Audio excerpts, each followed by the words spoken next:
So in this video segment, we're going to talk again under C for complement. We're going to discuss the second principle of parallelism. And this second principle of parallelism states that items in a series need to be in parallel format. Well, let me translate that for you. In other words, when I have items in a series, they all have to begin with the same word type.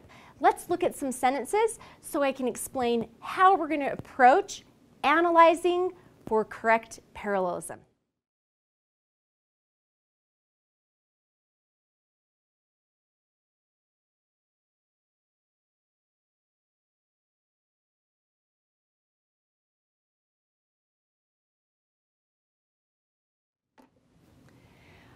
Okay, so you might see a sentence like this in a memo or an email. Let's read it together and see how it sounds. Mark will contact the client, assess her needs, and he will send us a report.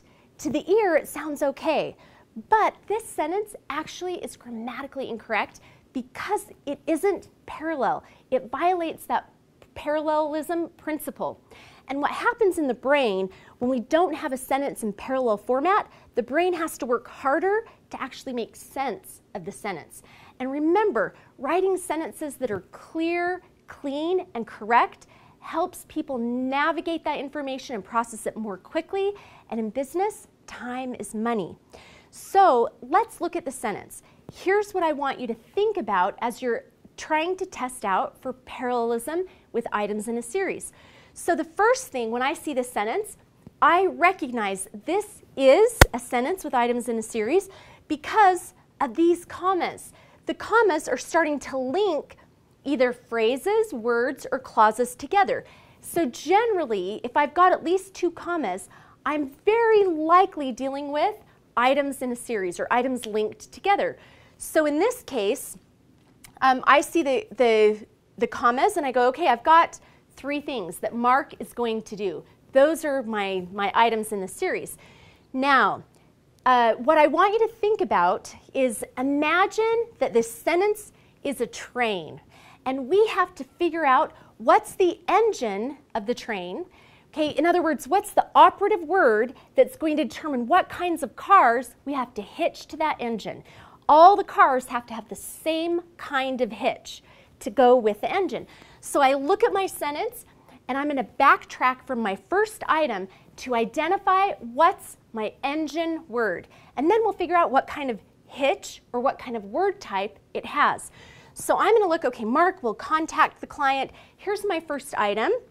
And I go backwards from client.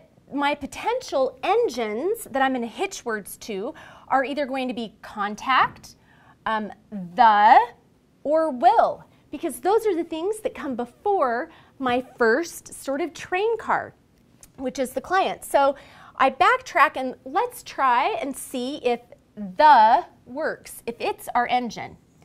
So if the is the engine, I should have drawn a little box there, so now it looks a little bit more like an engine.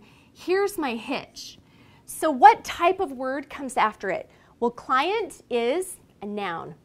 So if this is my hitch, then everything that comes after that engine word has to be a noun. Let's try it out. Mark will contact the client. Very next is what kind of word? Verb. It's a verb. So I automatically go, okay, either this isn't correct or my engine's not correct. Let's move it back and try it back one.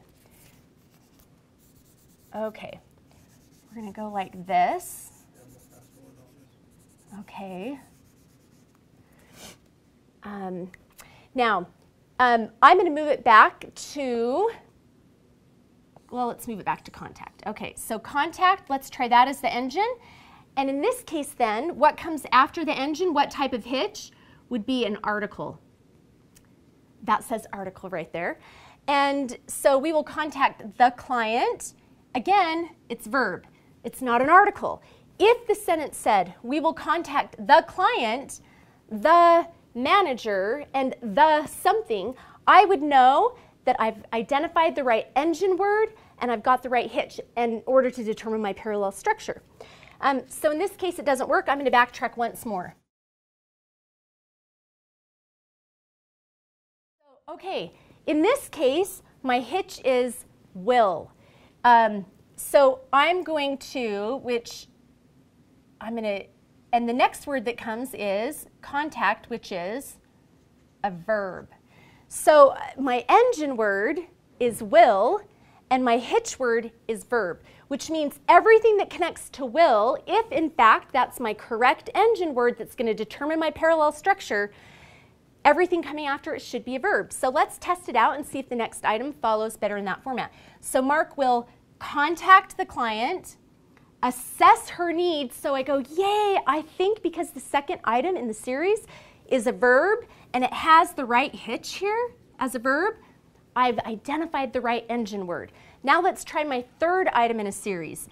And I go, Mark will contact the client, assess her needs, and oh no, this is a pronoun, not a verb. So I know now that this sentence simply has incorrect parallel format. And what I'm going to do to fix it is change this final item in the series to have the right hitch or the matching word type for whatever my engine is.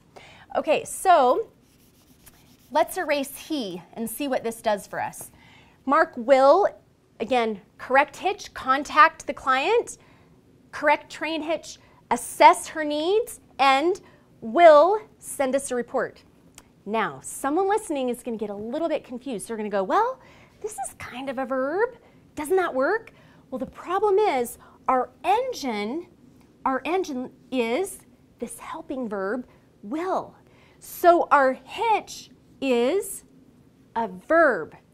And so what I need to do to make this in parallel format is erase the helping verb, and suddenly now my hitch is correct. In other words, I've got my engine word and I've got my three correct verbs. Let's read the sentence now that it's in correct parallel format. Mark will contact the client, assess her needs, and send us a report. Now this sentence is in correct parallel format. Let me put up another sentence to help illustrate this. So now we have our next sentence that says, he is unreliable, unprofessional, and his motivation is low. Again, when we're dealing with parallelism, don't let your ear dictate, because to the ear this sounds okay, but actually this sentence breaks the grammatical rule of parallelism. So I look up at this sentence and I go, okay, I've got two commas, I'm linking multiple words and phrases together. Because I have at least three, I'm dealing with items in a series, and they need to be in parallel format. So again, we're going to first try to work our way backwards from the first item in the series and identify our engine word. And then we're going to make sure all of our hitches, all of our hitch words are linked, like little cars linked to that train engine word correctly. So our very first series item is unreliable. It's an adjective.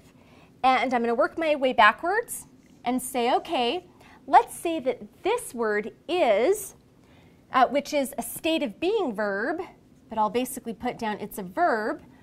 Let's say that this is our engine, and let's test it out.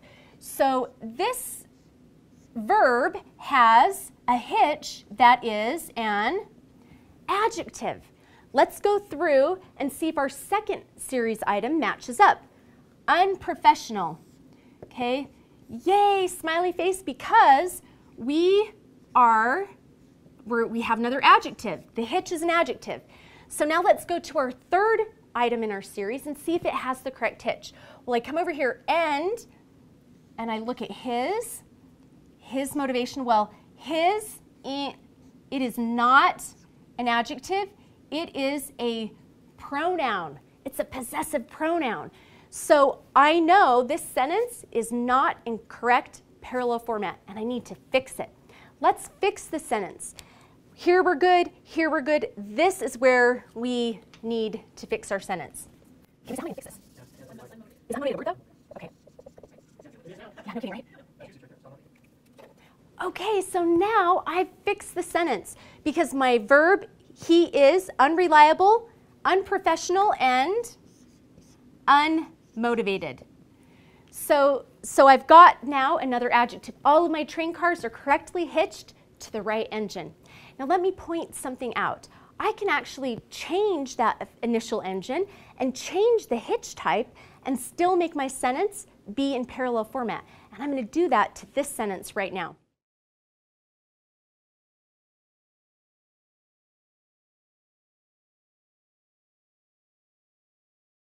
Okay, so now let's move our train engine back one word. This now, he, our subject, our pronoun functioning as a subject. This is a pronoun functioning as a subject. I'm making that our train engine, and the new hitch is a state of being verb. So he is unreliable. Now, if I want to keep this as my train engine, I've got to make all the items in a series match and link with the correct word type, the correct hitch. So here, I'd have to say he is unreliable, is unprofessional, and is unmotivated. So this sentence, although a little wordy and cumbersome, is in correct parallel format. So remember, with parallelism, you want to identify what the engine word is, make sure all the items in a series are correctly linked to it with a matching word type for a hitch. And then the next step is really to say, is this wordy? Can I change that engine to make it flow better and with fewer words? So if I were looking at this sentence, I would go, I can change my engine. I'm going to put it back to where it was. And this would actually be the best sentence type to follow for parallelism.